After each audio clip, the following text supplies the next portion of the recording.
오늘 우리에게 주시는 말씀은 사무엘상 25장 20절에서 44절까지 보겠습니다. 열왕기상 25장 20절에서 44절까지 한 절씩 교독하겠습니다. 아비가일이 나귀를 타고 산 유벽한 곳으로 쫓아 내려가더니 다윗과 그의 사람들이 그에게로 마주 내려오는 것을 만나니라.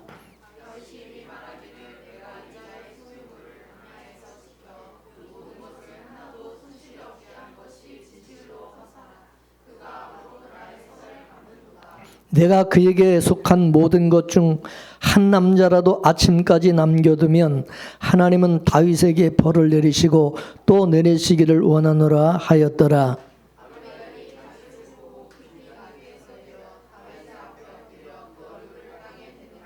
그가 다윗의 발에 엎드려 가로되 내 주여 청컨대 이 죄악을 나곧 내게로 돌리시고 여종으로 주의 귀에 말하게 하시고 이 종의 말을 들으소서.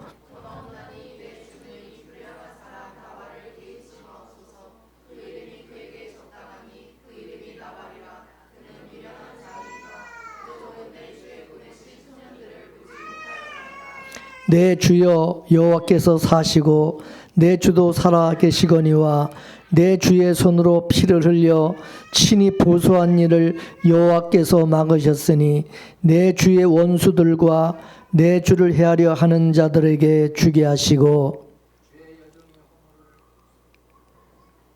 해하려는 자들의 나발과 같이 되기를 원하나이다.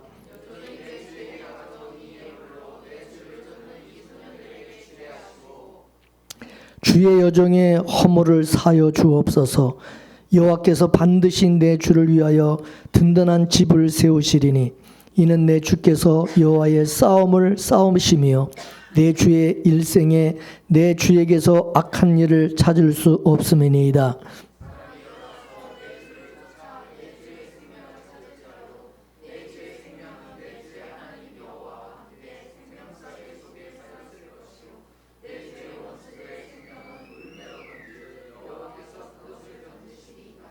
여호와께서 내 주에 대하여 하신 말씀대로 모든 선을 내 주에게 행하사 내 주를 이스라엘의 지도자로 세우신 때에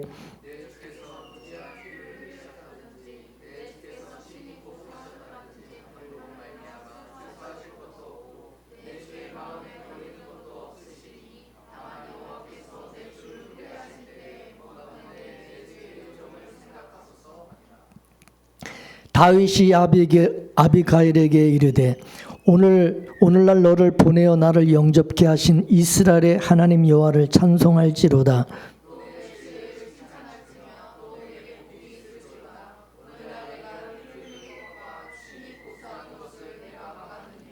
나를 막아 너를 해하지 않게 하신 이스라엘의 하나님 여호와의 사심으로 맹세하노니 내가 급히 와서 나를 영접지 아니하였다면 밝은 아침에는 과연 나발에게 한 남자도 남겨두지 아니하였으리라.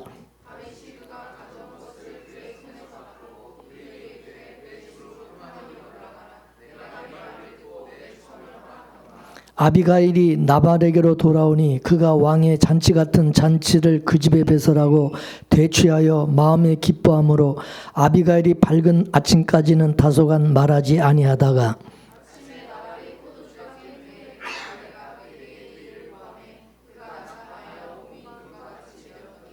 열흘 후에 여호와께서 나발을 치심에 그가 죽으니라.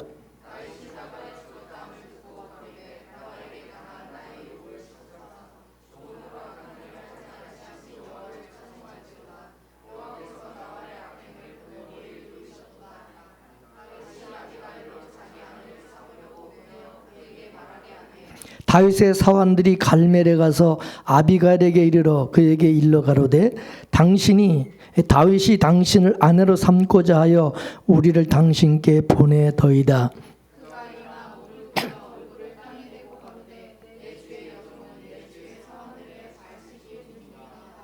급히 일어나서 나귀를 타고 따르는 처녀 5과 함께 다윗의 사자들을 따라가서 다윗의 아내가 되니라.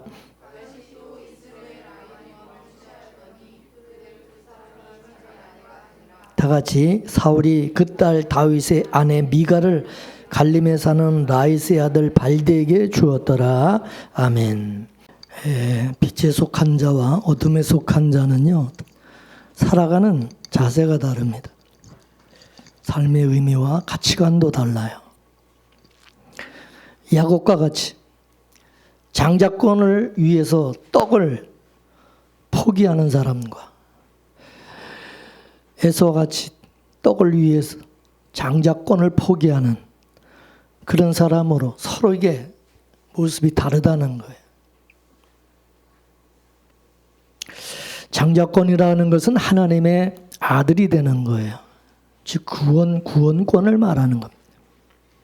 그러니 야곱은 하나님의 아들 되는 것이 먹고 사는 일보다 중요하다, 그렇게 여겼고, 에서는 하나님의 아들 되는 것보다 먹고 사는 게 더 중요하다. 그래서 성경에서는 장자권을 경멸히 여긴 이 에서를 음행하는 망령된 자라 그랬어요. 망령된 자. 따라서 각자 하나님께 지음받은 대로 사는 것이 하나님께 영광이 되는 것입니다. 지옥 갈 사람 지옥 가야 하나님께 영광이 되는 거고, 천국 갈 사람 천국 가야 하나님께 영광이 되는 거예요. 오늘 본문에 나오는 이 나발은 다윗을 알아보지 못하고 참 다윗에게 아주 박대하면서 모욕까지 주고 그랬죠. 그래서 다윗의 부하들이 좀 먹을 것을 좀 구하러 갔다가 빈손으로 돌아오니까 다윗은 너무나도 화가 났어요. 선을 악으로 갚는다고 생각을 하는 거예요. 그래서 400명가량 되는 부하들에게 칼을 차라 그래가지고 나발과 나발의 집에 그 남자의 씨를 전부 말리기 위해서 올라가고, 나머지 200명은 그 소유물 곁에 남아있도록 그렇게 했어요. 근데 다윗의 이러한 행동도 실수였어요. 자신이 그 목동과 그 가축을 돌봐준 것에 대한 응당한 대가로 음식을 요구한 것이라고 생각한 이 다윗은 나발이 자기를 모욕하고 무시하고 이렇게 악으로 대하는 거기에 대해서 감정적으로 대처를 하게 되었던 것입니다. 그때 나발의 아내 아비가일이 그 종으로부터 그 모든 사실을 이제 보고를 듣게 되었습니다. 자, 14절부터 17절까지 말씀을 한번 보겠어요. 시작.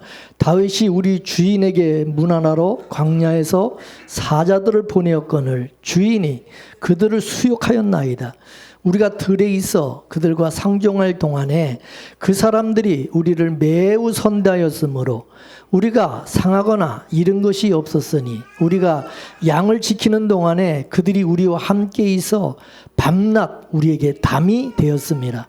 그런즉 이제 당신은 어떻게 할 것을 알아 생각하실지니 이는 다윗이 우리 주인과 주인의 온 집을 해하기로 결정하였음이니이다. 주인은 불량한 사람이라 더불어 말할 수 없나이다. 아비가일은 자기가 없는 사이에 없을 때 자기 남편이 그렇게 다윗을 무시하고 조롱해서 말입니다. 그래서 다윗이 지금 격분해 가지고 군대를 이끌고 지금 온다는 그 소식을 알게 된 거예요. 그래서 위기감을 직감한 이 아비가일은 다윗이 요청한 먹고 마실 것을 아주 풍성하게 준비하라고 시켰습니다. 막강한 군사력을 가지고 있는 그 다윗을 지금 누구도 이겨낼 수가 없었습니다. 그래서 남편을 살리고 가문을 살리고 모든 남자들이 죽음을 당하지 않는 길은 어떻게 해야 되겠어요? 다윗 앞에 바짝 엎드려 겸손한 모습을 보여주는 것이라고 생각한 것입니다. 로마서 1장 18절 말씀을 한번 볼까요? 시작. 하나님의 진노가 불의로 진리를 막는 사람들의 모든 경건치 않음과 불의에 대하여 하늘로 쫓아 나타나나니 그러세요. 하나님은 모든 사람을 심판하십니다.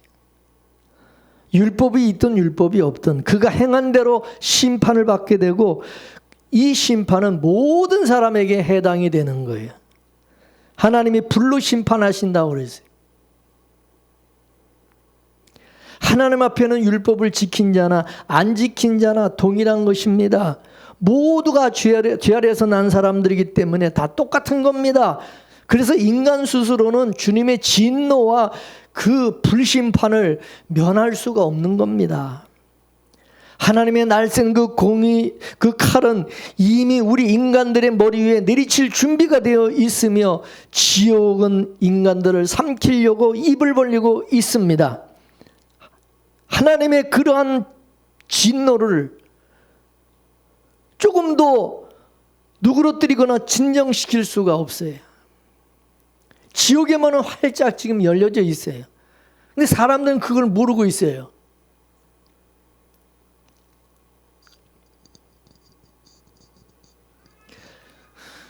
근데 여기 하나님의 진노가 불의로 진리를 막는 사람들의 모든 경건치 않음과 불의에 대하여 그렇게 말씀했어요.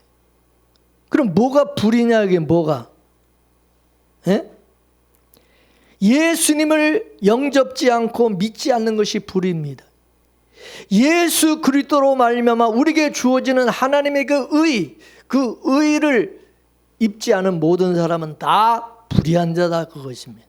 그럼 그런 사람들은 뭐예요? 하나님의 이 진노가 하나님의 심판을 받을 수밖에 없다는 거죠.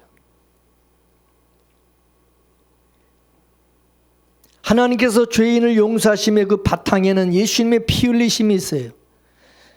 하나님은 예수님의 그 피를 보시고 용서하시는 겁니다.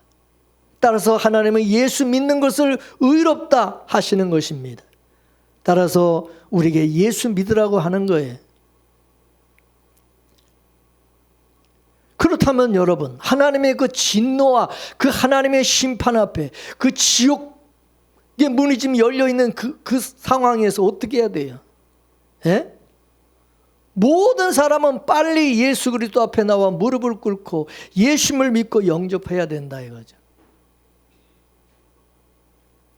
하나님의 율법을 지켰냐 안 지켰냐 그거 보지 않아요. 그거 따지지도 않아요. 예수를 믿느냐 안 믿느냐를 보시는 겁니다. 율법을 지켜도 거기에는 의의가 없어요. 율법을 지킨 거 가지고 신앙이 있다고 의의가 있다고 자랑해봐야 그거 다 하나님 인정을 안 하는 것입니다. 예수 그리스도를 믿는 자에게 하나님께서 의롭다 여겨주신다고 말씀했어요. 신앙생활이라는 건 우리가 뭐 어떤 일을 하는 게 아니라 어떤 걸 한 게 중요한 게 아니라 주 예수 그리스도를 믿고 사느냐 아니냐 이게 중요한 거예요. 이게. 근데 오늘 본문에 나발이라는 이 사람 예수님을 상징하는 그 다윗을 알아보지 못하고 다윗을 영접지 않고 거부하고 아주 모욕까지 주었어요. 악으로 대했어요. 그러니 지금 어떻게 된 거예요? 이 나발은 지금 죽게 생긴 거예요. 이제 진멸을 당할 지금 그런 지금 상황에 놓이게 된 거예요. 그래서 그것을 알아차린 아내가 아비가일이 서둘러서 떡 200덩이와 포도주 2가죽 부대와 잡아 준비한 양 5과 볶은 고식 5 세아와 건포도 100송이 무화과 뭉치 200을 취하여서 낙에 실어가고 다윗을 향해서 달려간 것입니다. 그리고 다윗 앞에 나가서 나는 종입니다. 당신은 나의 주인입니다. 라고 말을 했습니다.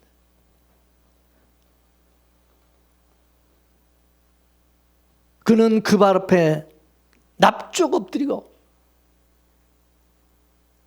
남편의 죄악을 그에게 돌리지 말고 나에게 돌려주시라고 말하면서 자신의 남편 나발이 미련한 사람, 이름도 그래서 나발이 아닙니까? 그러니까 너무 서운해하지 마시고 용서해달라고 빌었어요. 그리고 아비가일은 뭐라고 그러냐? 하나님께서 당신을 이스라엘의 왕으로 세워 쓰실 계획을 알고 있습니다. 곧 왕이 되실 텐데 왕자에 오르시게 되면 이런 미련한 사람 때문에 친히 보복하시고 원수를 갚고 피를 흘린 죄를 지었다는 것이 평생에 지울 수 없는 허물이 되고 그게 마음에 걸리게 될 텐데 이처럼 내가 사정하고 비오니 그 미련한 자를 죽일 뭐 필요까지 있겠습니까? 하나님이 나를 통해서 이 피 흘림을 지금 막는 것이 아니겠습니까? 하면서 다윗에게 하나님을 인식시키는 그런 말을 했어요. 그리고 아비가일은 무정한 제 그 피 흘림과 친히 복수하는 그 일을 하지 말라고 간청을 했어요. 그 왕이 되실 분인데 왕자에 오르시게 되면 이런 미련한 사람 때문에 피 흘린 죄를 지은 것이 평생에 지울 수 없는 허물이 될까 봐 이처럼 내가 사정하니까 그 미련한 자를 죽일 필요까지 뭐 있습니까? 그냥 내버려둬도 죽을 텐데 그냥 죽을 놈인데 그러면서 아비가일은 여호와께서 다윗에게 선을 베푸실 때 이 여종을 기억해달라고 요청을 했어요. 이런 말로 아비가일은 지금 다윗이 사울왕을 피해서 도망치고 있는 그런 신세지만은 그가 가까운 미래에 이스라엘의 왕이 될 사람이라는 것을 확실히 알고 있었던 것입니다. 그래서 다윗이 어떻게 했습니까? 32절에서 34절까지 말씀을 한번 읽어볼까요? 시작. 오늘날 너를 보내어 나를 영접케 하신 이스라엘의 하나님 여호와를 찬송할지로다. 또 내 지혜를 칭찬할지며 또 내게 복이 있을지로다. 오늘날 내가 피 흘릴 것과 친히 보소하는 것을 내가 막았느니라. 나를 막아 너를 해하지 않게 하신 이스라엘의 하나님 여호와의 사심으로 맹세하노니 내가 급히 와서 나를 영접지 아니하였다면 밝은 아침에는 과연 나발에게 한 남자도 남겨두지 아니하였으리라. 다윗은 아비가일을 자신에게 보내서 만나게 하신 여호와 하나님, 그 하나님을 찬양했습니다. 찬송했습니다. 또한 다윗은 아비가일의 그 지혜에 대해서 칭찬하였고 자신이 하나님 대신해서 스스로 재판장이 되어서 복수하지 못하도록 막은 것에 대해서 하나님께 복을 받도록 축복을 했어요. 다윗은 아비가일의 그런 지혜로운 말과 또 그녀가 정성스럽게 준비한 많은 그 선물에 만족했고 그녀에게 평안히 돌아가라고 말하며 아비가일의 요청을 수락해 주었습니다. 근데 한편 이런 상황도 모르고 지금 그 남편은 큰 자취를 벌이고 그냥 취해서 신나게 놀고 있었어요. 그날에는 아비가일이 아무 말도 안 했다고 뭐 취한 사람한테 얘기해봐야 뭐 알아듣겠어요. 다음날 아침에 이제 술이 깬 이제 남편에게 아비가일이 어제 있었던 그 일을 자세히 얘기해 주었어요. 당신은 어제 당신이 다윗에게 어떻게 했길래 다윗이 어제 다 죽이려 400명의 군사를 데리고 다 죽이려고 오는 거를 내가 중간에 막아서 이렇게 해서 그래서 간신히 그래서 죽음을 면하게 되었다. 그러니까 그 말을 듣고 극심한 두려움이 임하여서 그 순간 몸이 돌처럼 굳어버렸다 그랬어요. 그리고 열흘 뒤에 여호와께서 나발을 치심으로 나발이 죽었다고 그랬습니다. 왜 하나님께서 나발을 쳐서 죽이셨습니까? 다윗은 하나님께 속한 사람이기 때문입니다. 창세기 12장 3절 말씀에 하나님께서 아브라함에게 뭐라고 그랬습니까? 너를 축복하는 자에게는 내가 복을 내리고 너를 저주하는 자에게는 내가 저주하리라 말씀했어요. 아브라함을 그래서 복의 근원이 된다고 그랬죠. 근원이라는 것은 뿌리라는 말입니다. 이는 조상이라는 말이에요. 이렇게 되면 아브라함은 진짜 복의 조상인 예수 그리스도를 예표하는 인물이 되는 것입니다. 하나님의 복의 근원이 되시는 예수님을 이 세상에 보냈고 예수님을 통해서 복과 저주가 갈라지게 된 것입니다. 그래서 예수님에게 속한 사람은 무조건 복이고 예수님에게 속하지 않은 사람은 무조건 저주가 되어버리는 거예요. 그러므로 예수 그리스도에게 속한 하나님의 자녀는 하나님께서 친히 원수를 갚아주시는 겁니다. 만일에 우리에게 원수를 친히 갚는 것을 허용했다고 한다면 세상은 서로 원수 갚느라고 살육의 장이 되고 말을 것입니다. 이 원수 갚는 일은 하나님의 일입니다. 하나님이 하시는 일이에요. 그건 사람이 하는 일이 아니에요. 원수 갚는 건. 보복하는 일은. 우리가 친히 원수를 갚는 것은 하나님이 하실 일을 그걸 거절하는 거예요. 하나님이 하실 일을 방해하는 거예요. 내가 하나님도 아닌데 하나님이 하실 일을 내가 하겠다고 그러면 안 된다 이것입니까?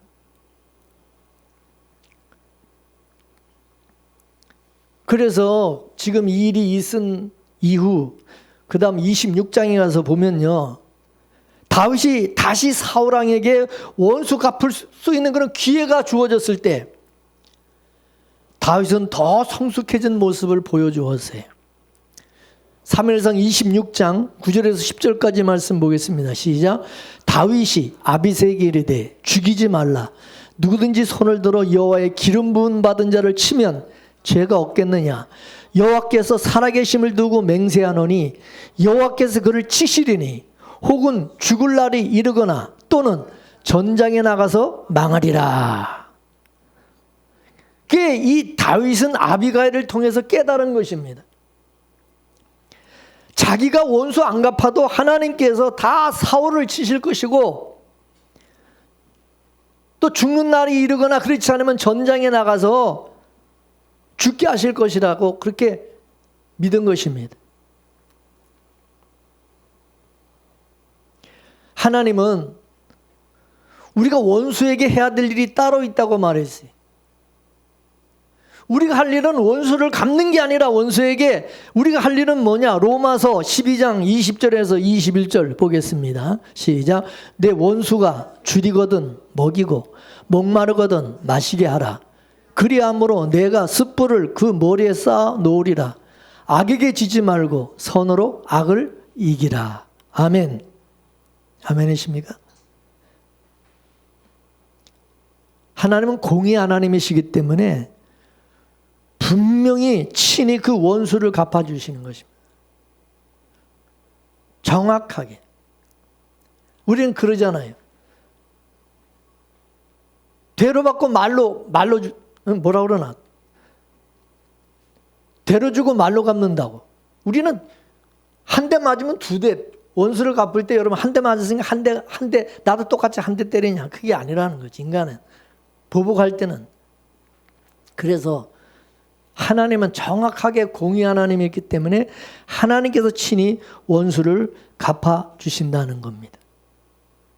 따라서 결국 하나님께서 오늘 이 본문의 나발도 하나님께서 치심으로 원수를 갚아주신 거예요. 그리고 사울왕도 그래요. 사울왕도 어떻게 되었습니까? 나중에 전쟁터에서 죽게 하심으로 다윗의 원수를 하나님이 친히 갚아주셨어요.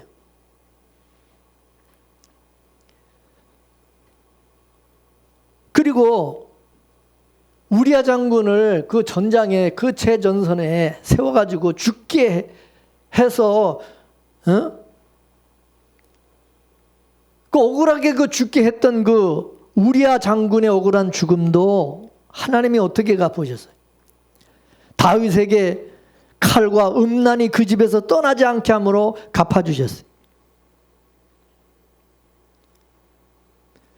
그리고 예수님께 십자가에 달려 죽으실 때에 그 빌라도에게 그 유대인들이 뭐라 그랬어요? 그 피를 우리에게 돌려라.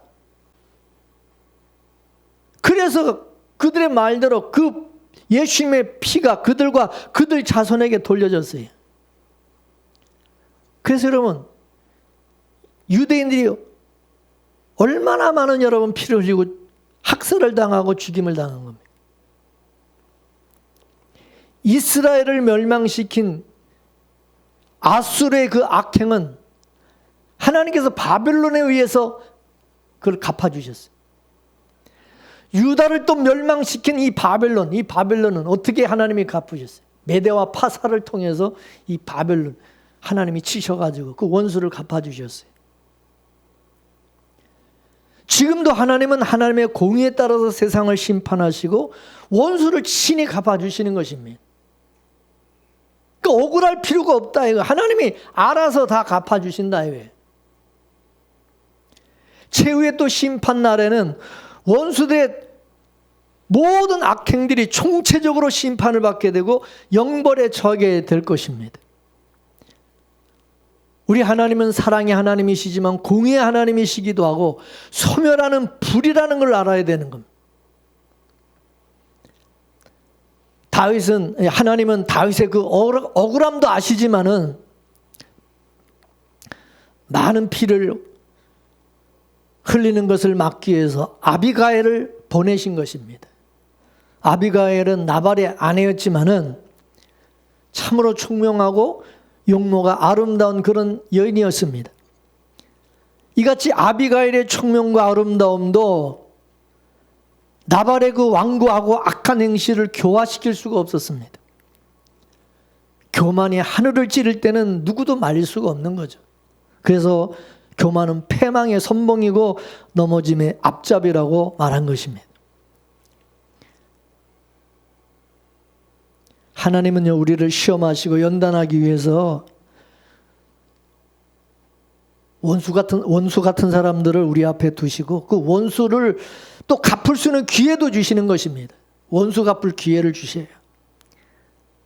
그럴 때 하나님은 아빌가일과 같은 사람을 보내시기도 하지만은 또 아비새와 같은 그런 무리를 우리 또 옆에 붙여 있게 하시기도 한다는 것을 알아야 됩니다. 사무엘상 26장 7절에서 8절까지 말씀을 보겠습니다. 시작. 다윗과 아비새가 밤에 그 백성에게 나가본즉 사울이 진영 가운데 누워 자고 창은 머리 곁 땅에 꽂혀 있고 아브넬과 백성들은 그를 둘러 누웠는지라. 아비새가 다윗에게 이르되 하나님은 오늘 당신의 원수를 당신의 손에 넘기셨나이다. 그러므로 청하오니 내가 창으로 그를 찔러서 단번에 땅에 꽂게 하소서. 내가 그를 2번 찌를 것이 없으리다 하니.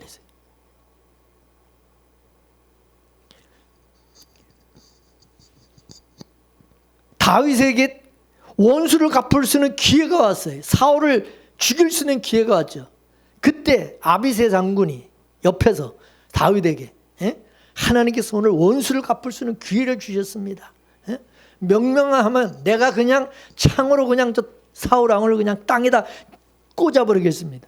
2번 찌를 것도 없습니다. 막 옆에서 그러는 것입니다. 나발의 그 사건을 보았음에도 원수를 죽이고 빨리 권력을 잡으려고 하는 이 아비새 같은 이런 사람들이 있습니다. 아비새는 무리를 지어 있기도 하고 가장 나에게 충성스러운 부하일 수 있고 나의 가장 가까운 사람일 수 있어요. 그러면서 우리를 부추기는 거죠. 야, 하나님께서 기회를 줬다. 왼수 얼마나 억울하냐 그동안에. 원수 갚아버려. 이때 그냥 원수를 갚고 보복을 해. 그냥 보복해. 그러는 거죠.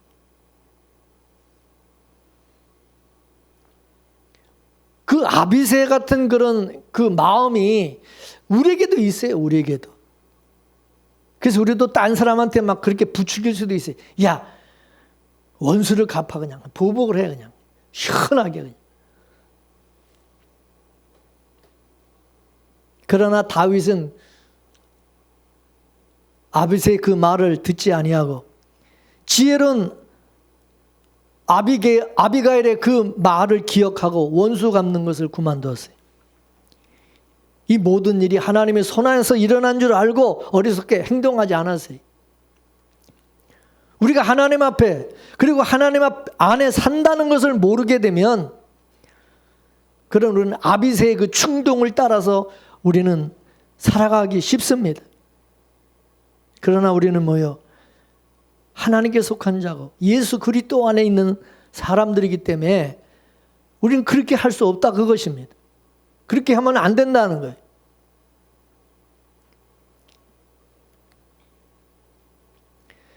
여러분 사울의 아들이었던 요나단은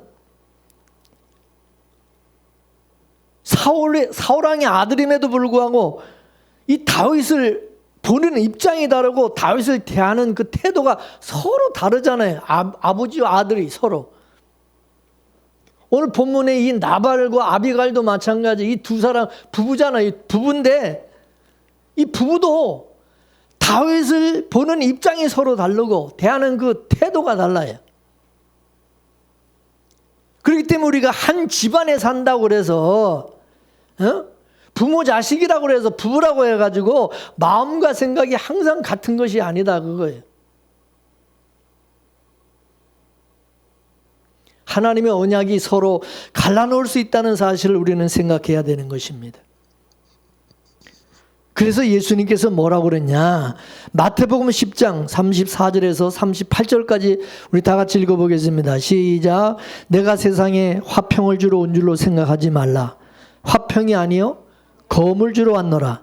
내가 온 것은 사람이 그 아버지와 딸이 어머니와 며느리가 시어머니와 불화하게 하려 함이니 사람의 원수가 자기 집안 식구리라. 아버지나 어머니를 나보다 더 사랑하는 자는 내게 합당하지 아니하고 아들이나 딸을 나보다 더 사랑하는 자도 내게 합당하지 아니하며 또 자기 십자가를 지고 나를 따르지 않는 자도 내게 합당하지 아니하니라. 아멘.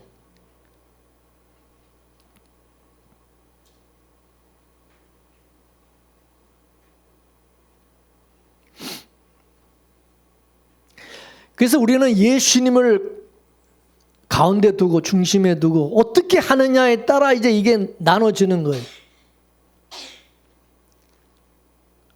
그래서 여러분 자식도 예수님보다 더 내 자식, 내 새끼 이러면 이제 그거는 하나님과 이제 원수 되는 거예요. 하나님께 합당하지 않은 자 되는 거예요. 그래서 항상 우리는 예수님을 주님을 앞에 두고 주님을 중심에 두고 그 나머지는 그 다음이지 첫째는 무조건 예수님이 돼야 되는 거예요. 믿습니까? 예수님, 주님이 먼저예요. 주님이 먼저야 돼요. 내가 먼저도 안 되고 부모가 먼저 되고 내 자식이 먼저 되고 내 자식이 아무리 귀하고 이쁘더라도 여러분 내 자식이 먼저 여러분 내 자식을 너무 그렇게 챙기고 주님보다 더 그렇게 내 자식을 그렇게 귀하게 사랑하고 그러면 그것도 합당치 않은 거란 말이에요. 예? 그게 우상이란 말이에요. 그게.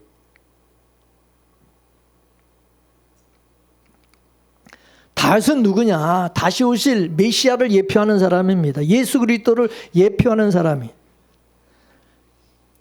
따라서 다윗을 통해서 새로운 나라를 세우고자 하시는 것처럼 하나님께서는 예수 그리스도를 통해서 새로운 나라, 하나님의 나라를 세우시고자 하시는 겁니다. 이처럼 하나님이 보내시고 쓰시는 사람에게 대적하는 것은 이건 위험한 일이다. 위험한 일.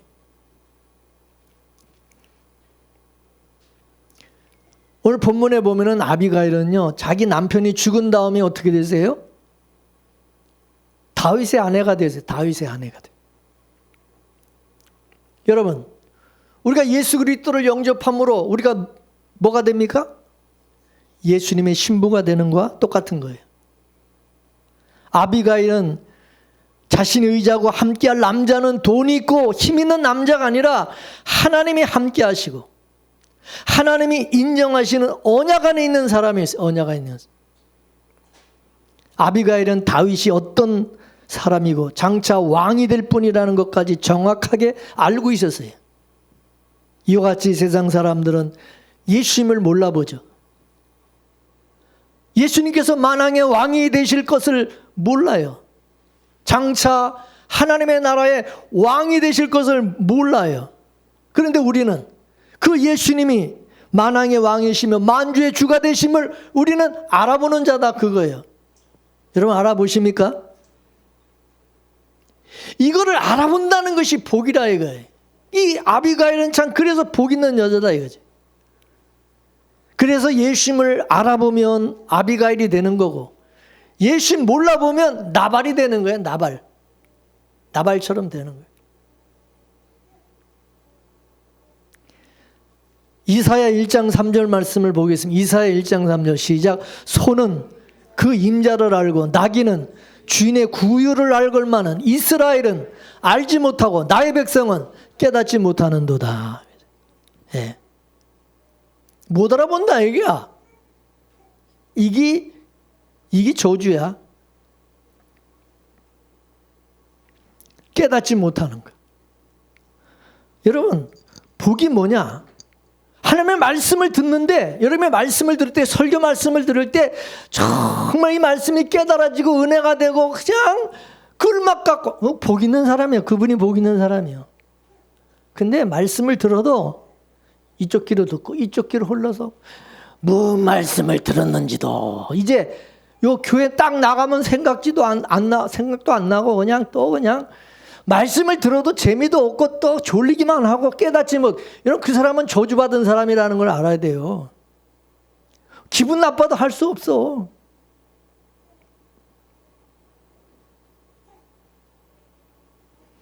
예수님께서 뭐라 그러냐? 마태복음 23장 37절 말씀 보겠어요. 시작.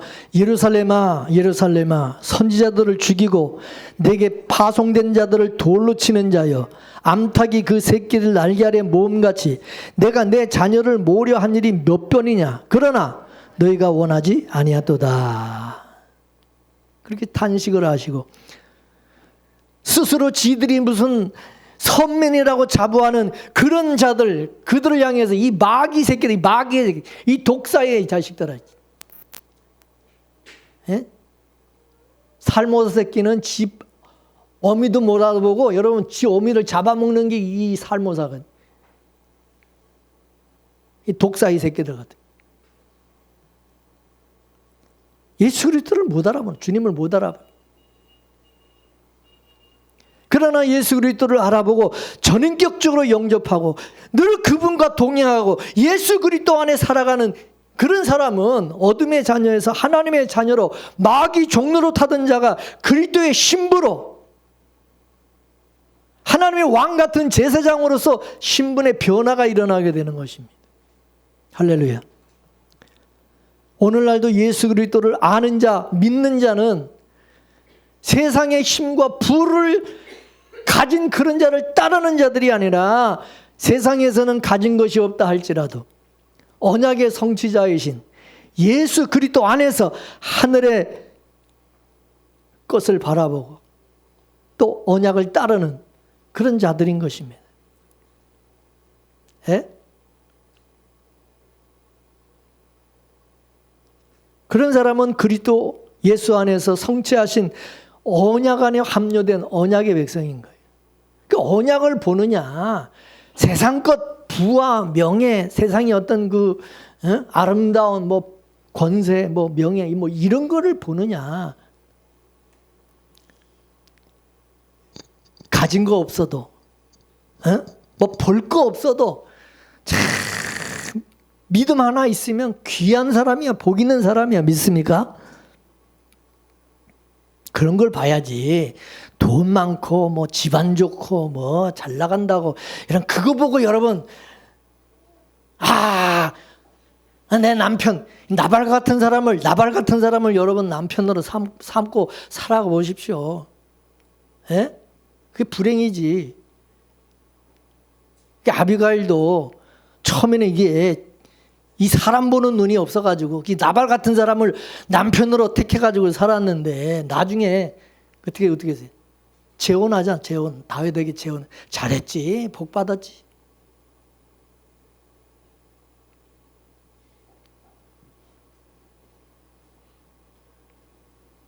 믿음으로 예수님을 알아보고 하나님의 뜻을 따라 믿음으로 살기를 힘쓰는 사람은 예수님과 영원한 영적 신부가 되도록 예수님이 짝이 되게 만들어 주시는 거예요.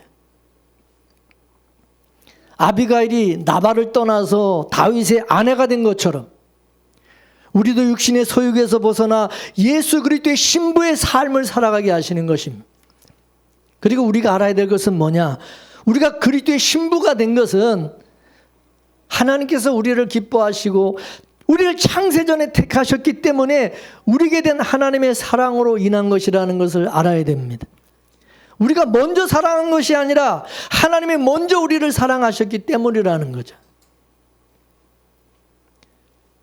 아가서 여러분 술람미가 다윗을 솔로몬을 자기가 먼저 사랑했어요. 솔로몬이 술람미를 먼저 사랑했어요.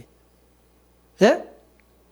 아이 시골 처녀하고 까마잡잡하고 볼품없는 아니 그거 술람미를 여러분 뭐 볼 게 있다. 근데 솔로몬이 먼저 사랑했기 때문에 술람미가 솔로몬의 그 사랑받는 여자가 될 수 있었던 거죠. 우리도 마찬가지야. 주님이 먼저 우리를 사랑해 주셨기 때문에 우리가 그리스도의 신부가 된 것을 알아야 돼. 잘난 척하면 안 된다. 이게 믿습니까? 오늘 본문에 여러분 아비가일이 자기가 다윗의 아내가 되기를 청했어요? 다윗이 아비가일을 자기 아내로 삼았어요. 다윗이 삼았죠. 다윗이. 아비가일은 자기가 다윗의 아내가 될 건 꿈도 안 꿨어요. 그는 헌물도 키지도 않았어요. 다윗이 아비가일을 자기 아내로 삼은 것입니다. 할렐루야. 우리를 그리스도의 신부로 삼은 것은 우리가 그리스도의 신부가 되기를 원해서 된 거예요. 주님이 우리를 그리스도의 신부로 삼아주셨어요. 주님이 삼아주십니다. 믿으십니까? 자, 오늘 본문 39절에서 42절까지 말씀을 한번 또 읽어보겠습니다. 시작. 다윗이 아비가일로 자기 아내를 삼으려고 보내요. 그에게 말하게 하며 다윗의 사환들이 갈멜에 가서 아비가일에게 이르러 그에게 일러 가로되 다윗이 당신을 아내로 삼고자 하여 우리를 당신께 보내더이다. 그가 일어나 몸을 굽혀 얼굴을 땅에 대고 가로되 내 주의 여종은 내 주의 사환들의 발 씻길 종이니이다 하고 급히 일어나서 나귀를 타고 따르는 처녀 5과 함께 다윗의 사자들을 따라가서 다윗의 아내가 되니라. 아멘. 할렐루야. 아비가일에게는 남편이 둘이었어요. 우리도 마찬가지예요. 우리도 신랑이 둘인 사람이에요. 예? 우리도 신랑이 둘인 사람들이다. 로마서 7장 1절에서 6절까지 보겠습니다. 로마서 7장 1절 6절 읽어볼까요? 시작. 형제들아 내가 법 아는 자들에게 말하노니 너희는 율법이 사람의 살 동안만 그를 주관하는 줄을 알지 못하느냐. 남편 있는 여인이 그 남편 생전에는 법으로 그에게 매임바 되나 만일 그 남편이 죽으면 남편의 법에서 벗어났느니라. 그러므로 만일 그 남편 생전에 다른 남자에게 가면 음보라 이르되 남편이 죽으면 그 법에서 자유케 되나니 다른 남자에게 갈지라도 음보가 되지 아니하느니라. 그러므로 내 형제들아 너희도 그리스도의 몸으로 말미암아 율법에 대하여 죽임을 당하였으니 이는 다르니 곧 죽은 자 가운데서 살아나신 이에게 가서 우리로 하나님을 위하여 열매를 맺히게 하려 함이니라. 우리가 육신에 있을 때에는 율법으로 말미암는 죄의 정욕이 우리 지체 중에 역사하여 우리로 사망을 위하여 열매를 맺게 하였더니 이제는 우리가 얽매였던 것에 대하여 죽었으므로 율법에서 벗어났으니 이러므로 우리가 영의 새로운 것으로 섬길 것이요 의문에 묵은 것으로 아니할지니라. 아멘. 여기 보면 사도 바울은 율법을 우리 남편으로 표현하고 있어요. 우리가 율법 아래 있을 때는 이 율법이라는 남편이 버젓이 살아 있어요. 그래서 다른 남자에게 가면은 음부가 되고 간음한 자가 된다 이거예요. 그러나 우리가 예수 그리스도로 말미암아 율법에 대해서 죽었어. 그러면 이제 다른 데로 시집 가도 괜찮다 그거예요. 따라서 처음 남편이 누구냐? 나발과 같은 거예요. 그래서 이 율법은 우리에게 이 나발과 같은 첫 남편이다. 이 나발과 같은 율법주의자들은, 그래서 이 율법주의자들은 예수님이 이 세상에 오셨을 때 알아봤어요? 예? 못 알아봤죠. 서기관과 바리새인, 율법사들, 제사장들, 이 사람들 예수님을 알아봤어요? 예수님을 배척했죠. 나발도 마찬가지예요. 율법은 예수님을 못 알아봐요. 그러니까 이런 율법이라는 남편이 죽어야 예수님을, 진짜 신랑을 만날 수 있다. 진짜 신랑. 근데 이 율법이 없어지거나 또 율법을 이거 죽일 수 있어요? 없어요. 그래서 예수님께서 우리를 데리고 십자가에 우리와 함께 죽으시고 또한 우리를 살려주신 거예요. 그러므로 말미암아 율법에 대해서 우리가 이젠 죽은 자가 된 거예요. 그리고 예수님에 대해서 산 자가 되게 하신 거예요. 그리고 우리를 이제 그리스도의 신부로 맞아주신 거예요.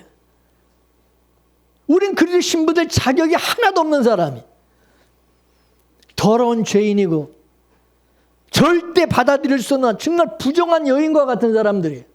그렇지만 예수 그리스도께서 우리를 사랑하시고 우리 있는 모습 그대로 받아주셨어요. 도저히 이해할 수 없는 사랑으로 우리를 감싸주시고 그 품에 안아주셨어요.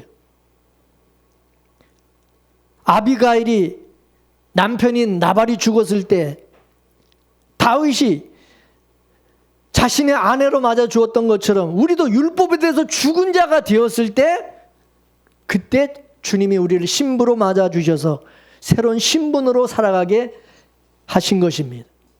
그래서 우리는 주의 아름다운 신부로서 주님의 그 부요함에 참여하게 되고 그의 생명에 참여하게 되고 그의 거룩함에 참여하며 영원토록 그 사랑의 대상자가 되어서 그리스도와 더불어 왕노릇하는 자가 되게 하신 것입니다. 할렐루야. 그러므로 우리 그리스도인들은 이제 그리스도와 재혼한 사람들이에요. 우린 재혼한 사람들, 재혼한 여자가 돼.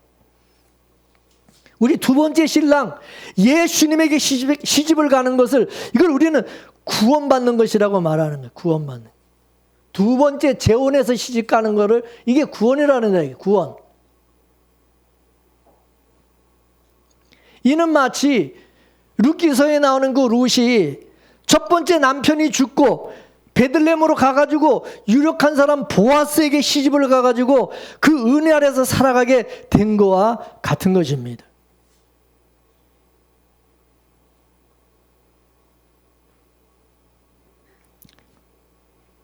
이 룻이 바로 다윗의 또 그 증조 할머니인가? 그래 되잖아요. 근데 아비가일이 다윗의 아내가 되기 위해서 가기 전에 어떤 고백을 하고 있느냐? 어떤 고백을 했습니까? 자, 40절에서 42절까지 보겠습니다. 시작. 다윗의 사환들이 갈멜에 가서 아비가일에게 이르러 그에게 일러 가로되 다윗이 당신을 아내로 삼고자 하여 우리를 당신께 보내더이다. 그가 일어나 몸을 굽혀 얼굴을 땅에 대고 가로되 내 주의 여종은 내 주의 사환들의 발 씻길 종이니이다 하고 급히 일어나서 나귀를 타고 따르는 처녀 5과 함께 다윗의 사자들을 따라가서 다윗의 아내가 되니라. 여러분, 바로 여기 나오는 이 고백이 우리가 해야 될 고백이라는 겁니다. 여러분, 여기 아비가일은 뭐라고 그래요? 다윗의 아내가 되겠나이다. 내가 정말 사랑받는 다윗의 아내가 되겠나이다. 이렇게 말했어요? 뭐라 그래요? 다윗의 종들의 발을 씻겨주는 종이 되겠다는 거예요. 다윗의 그 종들의 발을 씻겨주는 종이 되겠다는 거예요.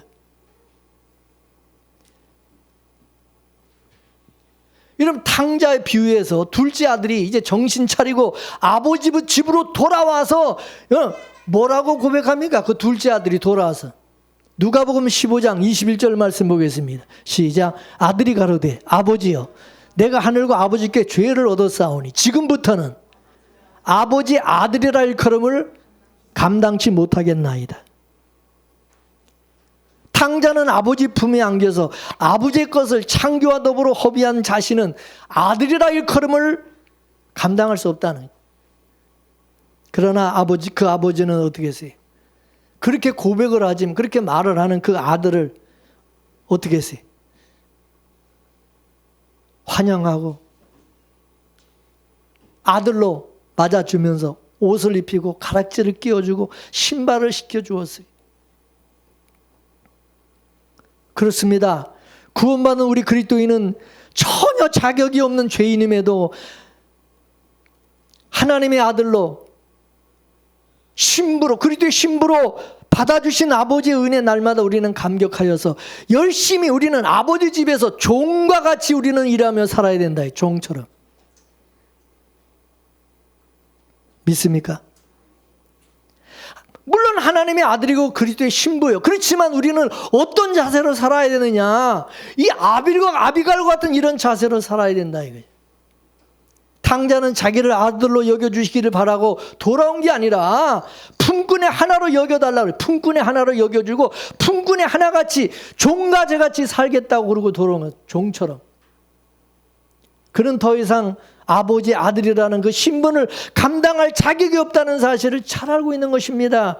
그래서 먼저 그 아버지의 아들이라 일컬음을 감당치 못하게 했고 품꾼의 하나로 살겠다는 품꾼의 하나로. 우리도 예수 그리스도의 신부가 되기 위해서 하나님의 아들이 되기 위해서 예수 믿은 것이 아니에요. 예? 여러분 하나님의 아들 되려고 여러분 예수 믿으셨어요? 그건 아주 그냥 욕심이 그냥 하늘을 찌르는 거지. 감히 어찌 그런 생각을 합니까? 우리는 도저히 주 앞에 나올 자격도 없고 우리는 하나님의 자녀와 그리스도의 신부 될 자격이 없는 사람들이에요. 근데 우리가 주님의 은혜로 하나님의 아들과 주님의 신부가 된 자들이다. 이거 잊어서는 안 된다. 이게 믿습니까? 이거를 잊어버리면 교만해지는 거예요. 뭐 내가 잘난 줄 아는 거예요. 교회 다니는 내가 잘난 줄. 교회를 나와주는 것이 예수 믿어주는 것이 무슨 대단한 줄 안다. 이게 자기가. 예? 착각에 빠지는 거예요. 건방 떨면서. 주제를 모르는 거야. 탕자는 아버지 앞에 나올 때에 쥐구멍이라도 있으면 숨어버리고 싶었을지도 몰라요. 무슨 낯으로 아버지 얼굴을 뵐 수 있습니까? 탕자는 아버지 품에 안겨서 더 이상 할 말이 없는 무슨 할 말이 있습니까? 큰아들은 나발나발 거리면서 뭐 지가 잘났다고 그냥 나불거리지만 탕자는 솔직히 할 말이 없는 사람. 묵묵히 말 없이 섬기는 거예요.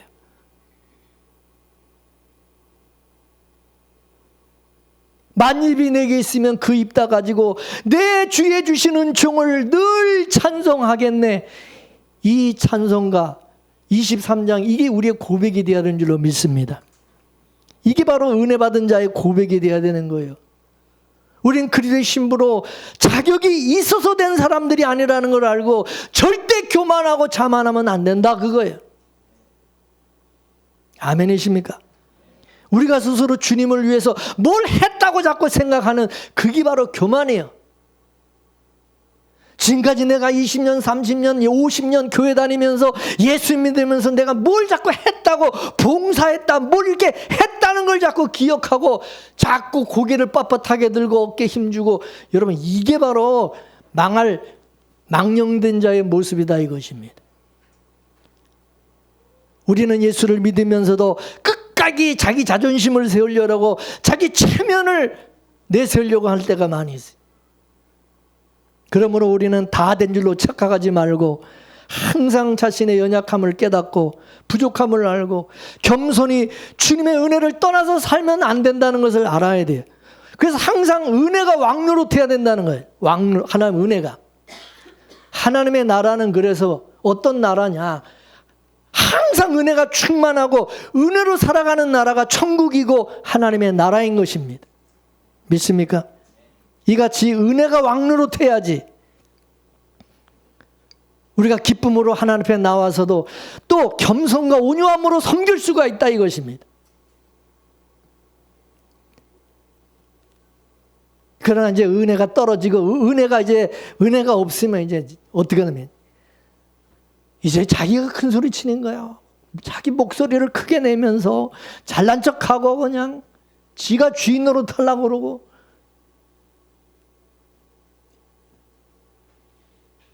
주님보다 앞서서 막 그냥 설치고 따라서 아비가일도 다윗의 그 종들의 발을 기쁨으로 씻겨주는 그런 자가 되고자 한 것입니다. 우리가 주님의 피로 값주고 사신 이 교회를 사랑하고 주님의 몸된 이 교회를 섬기는 자가 돼야 된다. 이게 교회 안에 들어온 사람은 모두가 예수님의 종들이기 때문에 사랑으로 섬겨야 된다. 섬겨야 된다. 그러므로 우리가 알아야 될 것은 뭐냐? 먼저 진정한 믿음이라고 하는 것은 하나님께 뭘 해드리는 것이 아니라, 뭐 해드리는 게 아니라 하나님께서 하신 일, 즉 나에게 베푸신 그 은혜를 먼저 받아야 되고 그걸 또 알아야 되는 거예요. 그거 잊어서는 안 되는 거예요. 하나님께서 먼저 내게 베푸신 그 일을, 은혜를 잘 받아들이는 게 이게 우선이다 이거입니다. 이게 우선이에요.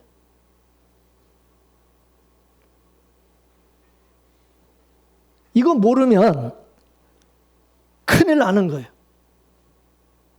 은혜를 모르고자 하게 되면 이제 이게 큰일 나는 일이다.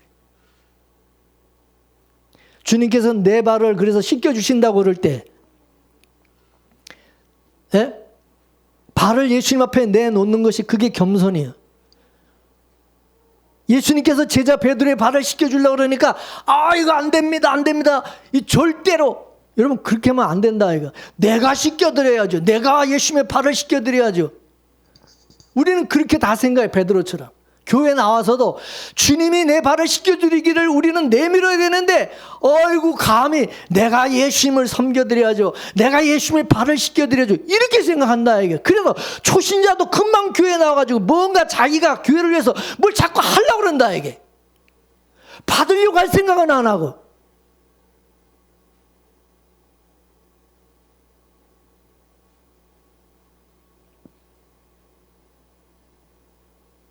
은혜를 모르는 사람 자꾸 뭐 성가대도 하라, 뭐 봉사하라, 뭐 교사하라, 뭐 이러면 안 되는 거예요.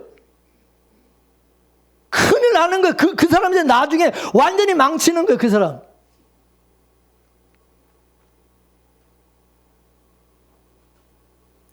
나의 더러운 죄를 먼저 다 고하고 회개하고 용서받고 구원의 은혜를 받는 게 우선이다. 이게 할렐루야. 이걸 최우선으로 먼저 해야 되는 거예요.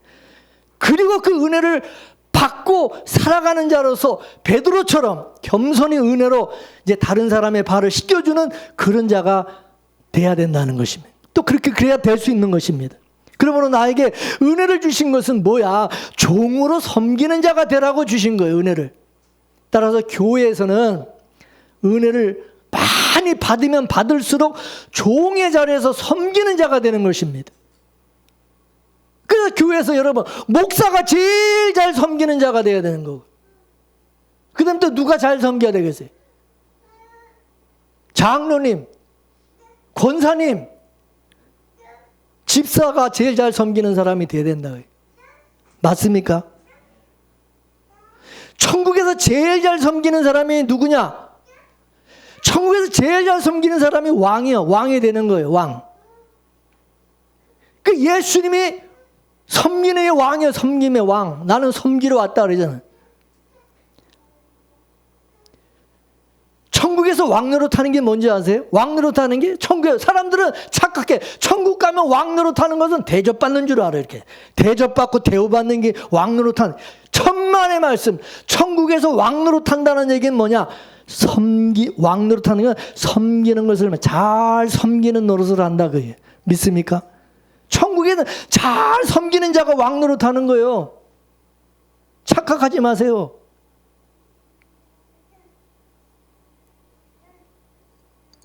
세상 나라와 하나님의 나라는 완전히 다른 것입니다. 완전히 달라. 이 세상의 어떤 나라, 이 마귀가 다스리는 이 세상의 나라와 자꾸 하나님의 나라를 여러분 같이 생각하면 안 된다 그거예요.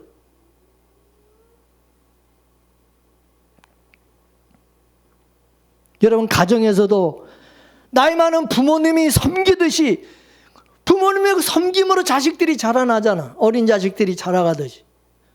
교회도 마찬가지예요. 은혜를 많이 받고 영적으로 어른된 사람이 섬김으로 인해서 어린 성도가 자라나는 거예요. 그렇게 섬김을 받고 자란 사람이 또 어른이 돼서 그 사람이 이제 나중에 어른이 돼서 그러면 어떻게 돼요? 자기도 어린 자식들을 어린 성도들을 섬기면서 살아야 되는 거예요. 믿습니까? 여러분이 죽을 때까지 계속 섬김을 받을 거라고 착각하지 마세요. 지금은 섬김을 받을지 모르지만 이제 여러분들이 이제 섬기는 자리에 이제 서게 되고 섬기는 자가 이제 돼야 될 때가 온다 이거예요. 섬기는 노릇을 잘해야 될 때. 따라서 은혜를 많이 받은 사람일수록 허리에 수건을 두르고 섬기는 일을 하는 것입니다. 그 사람이 은혜를 제일 많이 받은 사람이에요. 교회에서도 여러분 딱 보시고 저 사람 정말 은혜가 있는 사람이네 이렇게 해야지. 교회에서 뭐 따바다다다 말이 많고 그냥 뭐 교회에서 시끄럽게 막 기도를 크게 하고 뭐 방언하고 막 설치고 저 사람이 은혜 많이 받은 사람이구나 그렇게 착각하지 마요. 그게 아니에요. 은혜 많이 받은 사람은 그게 아니라고. 섬기는 사람이 왕이고 섬기는 사람이 어른인 거예요. 따라서 여러분 교회에서 나이 먹은 어른이라고 해서 섬김을 받으려고 그러지 말고 나 어른이라고 나이가 내가 많아서 어른이라고 맨날 섬기려고 그러면 안 되고 대접을 받으려고 하면 안 된다. 맨날 대접만 받으려고 맨날 내가 어른인데 여러분 그 생각을 버려야 돼. 그래가지고 천국 가서 어떻게 살 거예요? 예? 천국 갈 날이 이제 가까운데 나이 들어가지고 아직도 그런 태도와 그런 마인드로 살면은 여러분 천국 가서 어떻게 살라고? 나이가 많을수록 예수 오래 믿고 은혜 많이 받을수록 더 섬기려고 밑에 사람들을 어린 사람들을 섬기려고 그런 마음의 자세로 살아가야 된다. 믿습니까? 아멘이십니까?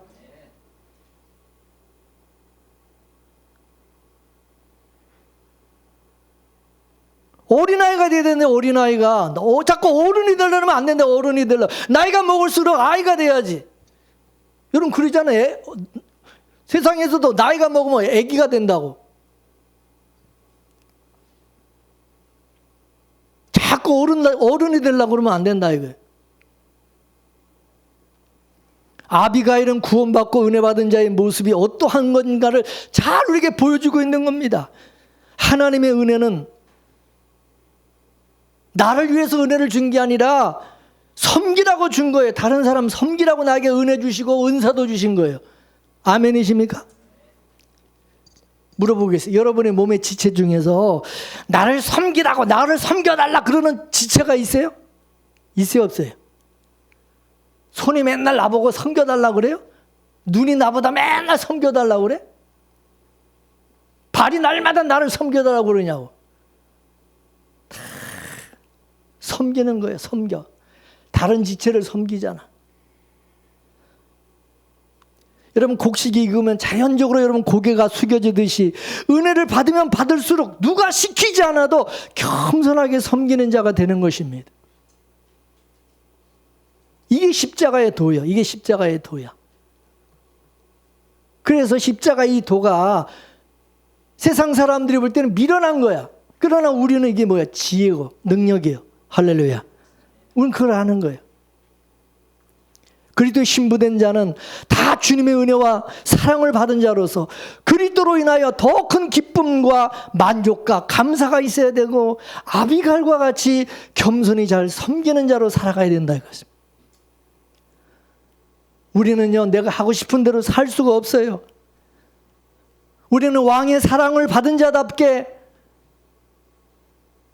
사랑하면서 살고, 은혜 받은 자답게 은혜를 베풀면서 살고, 그리스도의 신부답게 품위 있게 살고, 기쁨 가운데 살고, 겸손히 주님의 몸된 교회를 섬기며 살아가는 것이 주님의 사랑의 메인자의 모습인 것입니다. 근데 여러분, 은혜도 없이 주님의 사랑도 없이 섬기게 되면 이제 어떻게 되느냐? 자기 자랑이 나와요. 자기 의가 나오고 이제 교만해지는 거예요. 점점 교만해져. 교회 오래 다니면 다닐수록 더 교만해져요. 뻣뻣해지고. 은혜 받기 전에는 그래서 헌금도 하지 말고, 은혜 받기 전에는 교회 나와 아무것도 하지 말라는 거예요. 아무것도 하지 말라. 안 해도 괜찮으니까. 은혜 받은 뒤야 하라. 내가 은혜를 깨달았으면, 깨달은 만큼, 그 은혜를 알았으면 하라 이게. 그 다음에 은혜에 감사하고 하라 이게. 은혜로 하라 이게. 은혜로 일하고 봉사하고 섬기라 이거예요. 할렐루야. 그러지 않으면 하지도 말라 이거예요. 안 해도 괜찮으니까. 그래서 은혜를 아는 아비가일을 다윗의 아내로 삼은 것처럼 예수님의 은혜를 아는 성도를 신부로 삼으시는 것입니다. 할렐루야. 은혜를 모르면 그리스도의 신부가 될 수가 없어요. 그리스도의 신부로 살 수도 없고. 그러므로 오늘 여러분 모두가 주님의 은혜와 사랑이 여러분의 마음을 자리 잡아서 신랑 되신 예수님이 다시 재림하시는 그때까지 기쁨으로 주님의 몸된 교회를 섬기는 주님의 신부로 살다가 주님 맞이하시기를 주의 이름으로 축원합니다. 할렐루야. 오늘 말씀 생각하면서 찬송가 351장.